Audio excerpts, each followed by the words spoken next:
Well, guys, I'm back, and if you watched the last episode, you know I was talking about doing a really big trade with a friend of mine.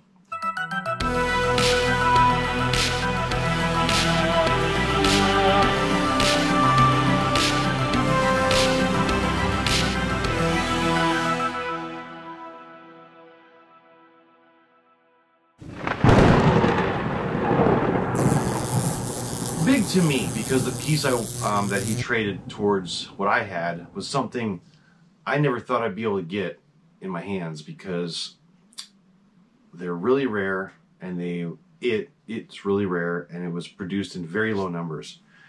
As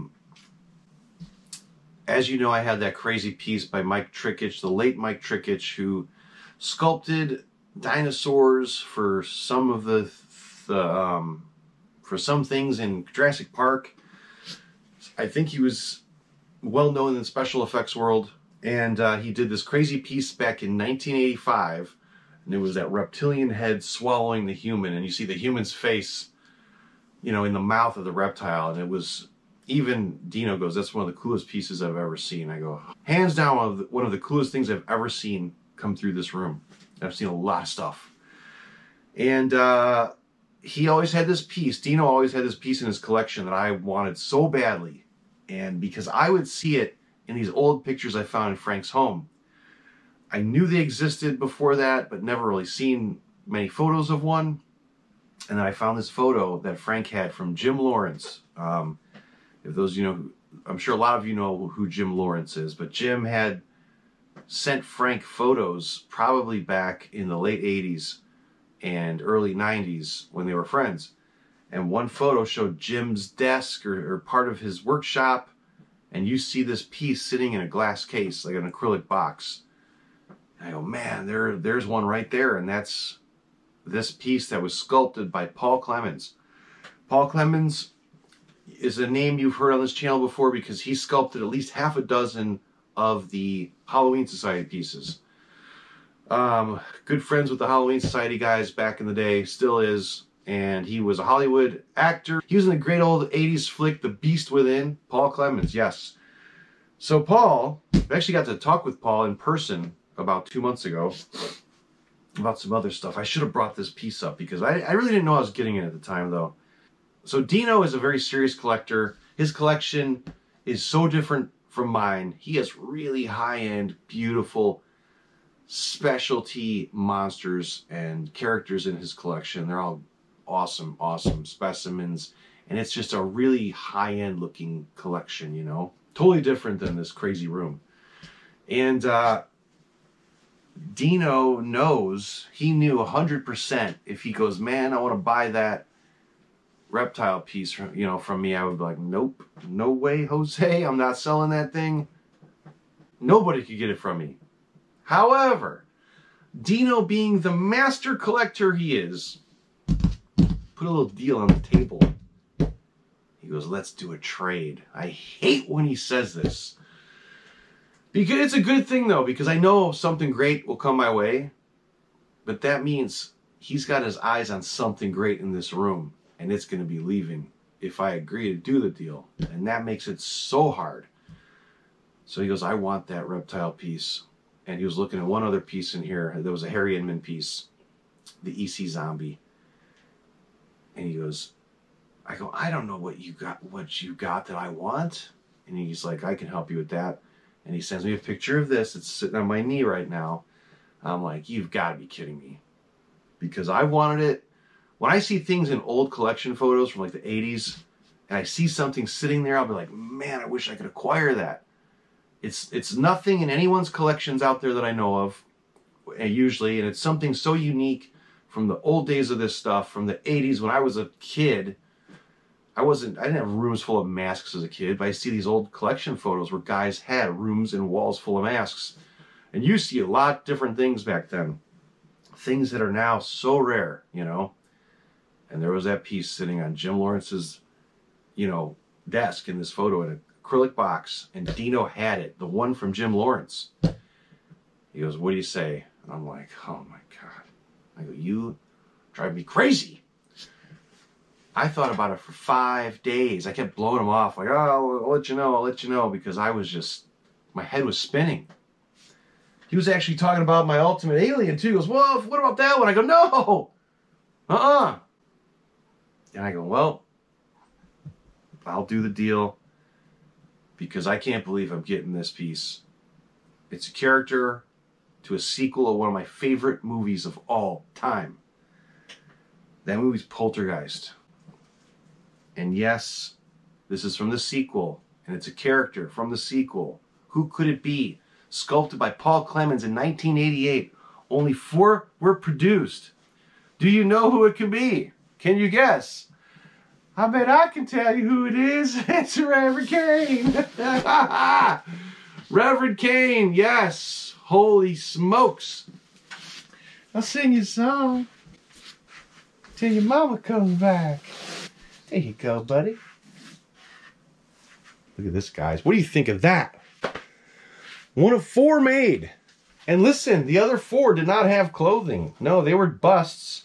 People made what they wanted to out of them. The Jim Lawrence one here, I got some work to do on this thing. I have to, his clothes are hanging down, you know, like this. I have to work on pinning the clothing down to the bust and fixing it up nice. I went over it and with a lint roller and got a lot of the lint off. There wasn't like it's not like Dino's collection is dirty. It was just sitting for a long time, you know? And he had some lint on him. But man, this thing is super cool. Oh, what are you doing? What are you doing back there? And it's something that I just never thought I would actually be able to find. And I'm going to show you that old photo because the old picture makes it so much cooler to me. It's knowing that this was sitting on Jim's desk in that acrylic box way back then. And this one, to my knowledge, I believe this one was painted by Jim Lawrence. There you go. Yeah, take his hat off. He is small. Like, it's a small piece. He's not very big. So I wouldn't say he's life size. He's like a recast of a human size. He's like 1 generation down of the actor who played that creepy Reverend Kane. This is the second Reverend Kane I've had in this collection. The other was the incredible piece by Connor Dulles, which I kick myself daily for selling. Yes. I don't know why. I don't know who or has it or when I did it. I was probably going to some far off land and said, oh, I need some spending money or some fun money to blow. And I sold the damn thing. He used to sit up there and I'm like, he's gone. There's Carol. Hey. But isn't this neat? To my knowledge, 4 of them were made in '88. That's when I was 16 years old, guys. 16 in 1988. Paul Clemens sculpted this. So, yeah, the reptile piece was killer. And I can always go visit it. I can always go to Dino's and visit that thing. But getting a piece that I seen in the old picture and other pictures is so cool. I've got other things like that in this room that are seen in old vintage photos from other people's collections, and they're now sitting in this room, the exact pieces. So I love having things with a little history to them where I knew where they came from, and they came from old collections and whatnot, you know. Not to say that Reptile didn't, because that was one of Frank's pieces, you know. And Dino actually talked with Frank many years ago, long before I became friends with Frank. Dino spoke with Frank a long time ago. So he knew of Frank's collection. He knew how particular Frank was. And Dino is so thrilled we did the trade. And this thing is, God, is it awesome. It's so awesome. I have to watch the movie tonight, you know.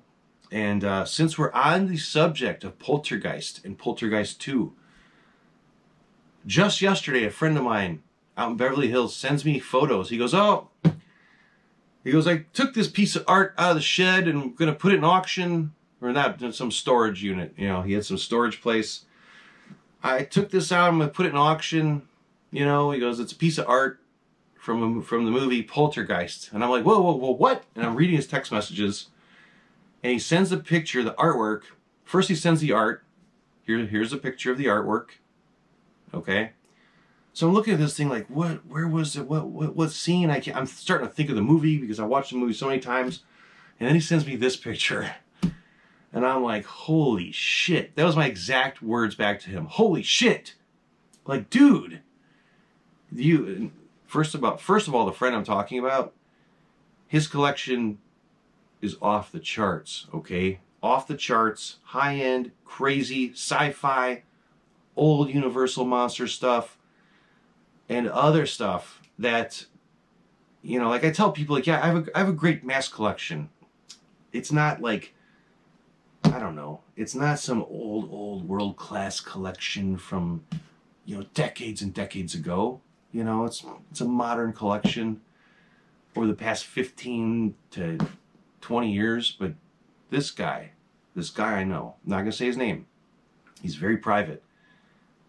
His collection will blow your minds. And I've seen stuff he's got stuff that, you know, is hundreds of thousands of dollars. You're talking serious stuff. He's friends with, you know, Del Toro and all the people in Hollywood. Like, I can't even begin to tell you how much cool shit he's got. But he's got this piece, this Poltergeist prop, screen-used prop from Poltergeist. I go, Jesus. He's like, yeah, it's, you know, I'm gonna put it. Someone's putting an auction for him somewhere. I don't know where. So if you ask me, I don't know. I can't remember. But what a cool. I would put that right in my bedroom, right on the wall. I said, dude, that is one of my favorite movies of all time. To me, it's one of the greats. I've got all the one sheets. I've got the lobby cards. You know, I'm crazy about Poltergeist, and I even love part 2. Obviously, if I traded one of my best pieces off for this guy. So, what do you guys think? Let me know your thoughts, and I'll show you a couple photos out there. There's another one of these sitting in a friend's collection, one of the biggest mask collections out there. He's got 3 times the masks I have. He has one sitting in his collection. It's bare though. It's bare bones, no clothing, just sitting up on a shelf. There's his.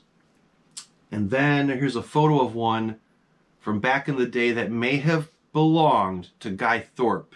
He no longer has it. Don't go bugging him. But I think this was Guy Thorpe's with the long body on it. Maybe he made a full-size guy out of it. But different paint. The paint looks awesome. But this is crazy. I'll have to show you guys what I end up doing to display him, and where he's displayed and how, and if I put him under acrylic like that, it would be pretty neat if I can find a box. But this was a very special thing to acquire, and I had to share it with you today. So hope you like it. And you know, he is really, really cool. Hey, don't you agree? I'm really cool. Yes, you are. All right, Reverend. Now, let's put his hat back on. Now I'm going to show you one more thing. This is just a quick video. Now, if you guys remember, I was talking about the old Target game, that old Target game from the 50s. Get off my chair. Get off the chair. No. God. Remember, it was in the plastic bag. Look at this. Brink Stevens signed this to me. Probably, 1992, because these cards were brand new. And she signed this at a Fangoria convention in Chicago. So cool. Brink Stevens, too Rudy, love. She was a hottie, Brink. Still, I'm sure she still looks good. She's still alive, right? Yeah. So yeah, the Target game, which I think is from the late 1950s, based on the crudeness of the artwork and the cardboard it's made of, and The plastic, the guns are plastic, like cheap, lightweight plastic. I think it's probably late 1950s. It's really rare. Super rare. Google and you will not find shit on this thing. There is a remake of it though from the 70s, I think. It's called Shoot a Spook. Target set. There's like full color ones from the 70s, like late 70s maybe. This one, however, came in a plastic bag. If you remember, there's the back of it. Remember this? I was talking about this. So the problem is, I'll show you photos of this thing when I got it. The problem is, it had rubber bands holding all of the pieces to the back. Get off of there! Get! It had rubber bands holding the skeletons to the backboard, this thing. The guns were fixed to the target. There's little darts that were fixed into the cardboard itself, but they were all loose in here. And it was like the guns, the skeletons, the darts were just jiggling around in this plastic.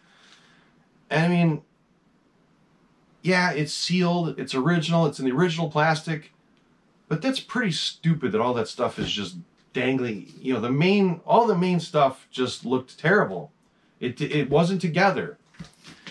And my buddy Ray, he said, do not open that toy. Do not open that monster toy. Whatever he said, that rare toy. And 99.9% of the time, Ray, I would agree 1,000% with you. 1,000%. I've had a lot of rare toys, a lot of rare monster toys, a lot of rare Star Wars toys. I would never open the packages, play with them. Like, what are you, crazy?